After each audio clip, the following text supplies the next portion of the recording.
Oke, halo semua, selamat datang kembali di channelnya Ilham Karwas. Dan di channel ini kita akan banyak membahas seputar dunia otomotif, khususnya cuci mobil. Atau juga kita bahas tips-tips menarik tentang dunia otomotif, khususnya mobil ya guys ya. Dan hari ini kita akan bacain artikel-artikel menarik dari dunia otomotif nih guys. Salah satunya kita ambil di websitenya garasi.id ya.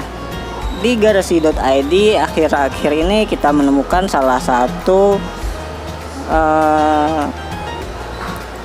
artikel yang cukup menarik, yaitu tentang isu di mana premium akan resmi dihapus awal tahun, dan Pertamina jual Pertalite hanya Rp6.450. Itu artikel yang akan kita bacain nih guys, dari garasi.id. Oke, langsung aja guys, sambil kita lihat-lihat teman-teman kita yang lagi nyuci mobil, kita sambil bacain berita ya, berita tentang otomotif. Oke, pernahkah kamu memperhatikan ketika kamu melakukan pengisian BBM yang tersedia seperti Pertalite, Pertamax Turbo, Solar, dan Biosolar? Solar dan bensin sudah jelas perbedaannya, namun sesama bensin ternyata ada perbedaannya. Perbedaan ini terletak pada nilai oktan BBM, atau beberapa orang menyebutnya RON. Lantas, apa yang dimaksud dari nilai oktan pada bensin? Apa pengaruhnya pada bensin? Nilai oktan BBM berapa yang cocok untuk mobil? Yuk simak penjelasan di bawah ini.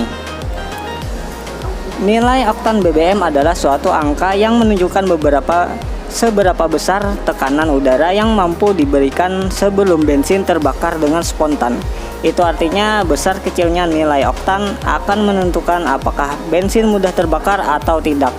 Kalau nilai oktan rendah, maka dalam tekanan udara rendah pun bensin bisa terbakar secara sendirinya. Kalau nilai oktan tinggi, maka bensin dapat terbakar dalam tekanan yang lebih tinggi. Nama oktan sendiri diambil dari salah satu molekul penyusun bensin. Secara umum, bahan bakar bensin terdiri dari molekul oktana dan heptana. Oktana dipilih karena molekul inilah yang memiliki sifat kompresi paling bagus dibandingkan heptana. Oktana dapat ditekan menjadi molekul paling kecil tanpa terjadinya pembakaran spontan. Penentuan nilai oktan BBM itu ditetapkan oleh RON dengan mengisi bensin yang akan diuji ke dalam mesin uji. Terus, oktan BBM tidak berpengaruh terhadap performa mesin. Jadi gini guys, banyak isu simpang siur yang menyatakan bahwa nilai oktan BBM berpengaruh pada performa mesin. Sebenarnya hari ini tidak bisa dibenarkan, karena penentuan nilai oktan sebenarnya mengikuti dari kondisi mesin itu sendiri. Nah, jadi BBM yang kita gunakan sebaiknya mengikuti apa yang dibutuhkan oleh si mesinnya, bukan mesin yang harus mengikuti oktan dari BBM. Bukan berarti oktan lebih tinggi itu bisa menghasilkan mobil yang lebih kencang atau mesin yang lebih kencang. Itu enggak juga ya.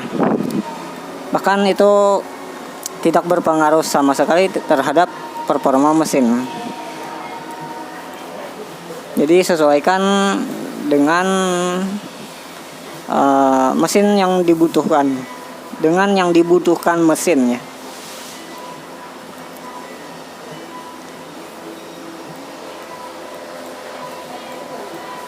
Oke, untuk lebih amannya, mari kita ikuti oktan BBM anjuran pabrikan mobil. Setiap mobil biasanya akan memiliki anjuran jenis bahan bakar seperti apa yang sebaiknya digunakan.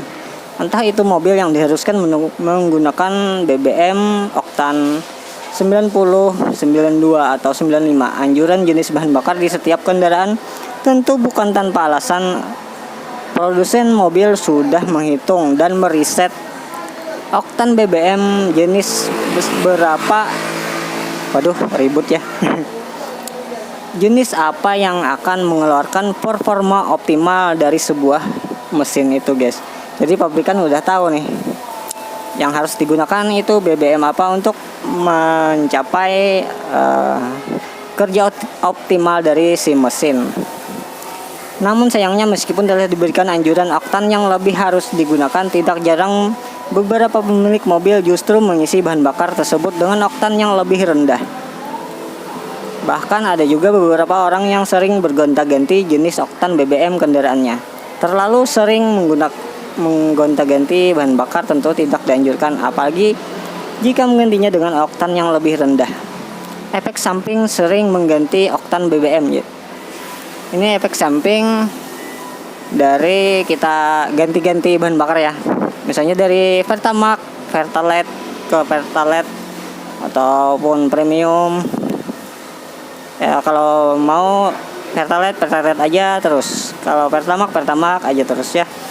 Kalau bensin aja terus. Tapi bensin akan dihapus nanti di awal tahun 2021 nih guys.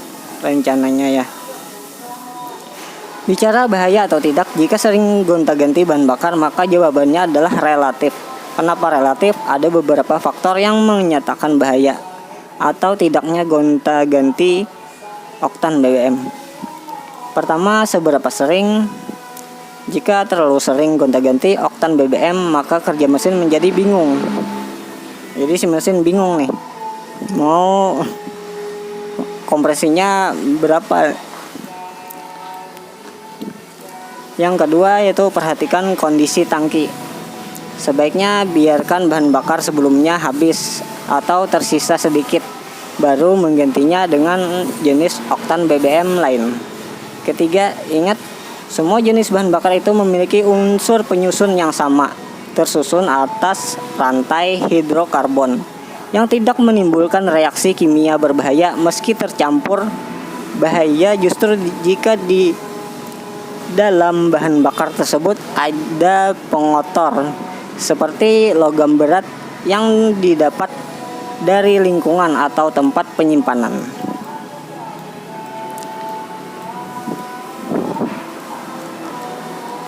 Oke guys, mungkin itu aja yang bisa kita bacain dari artikelnya garasi.id ya, tentang rencana pemerintah untuk menghapuskan BBM jenis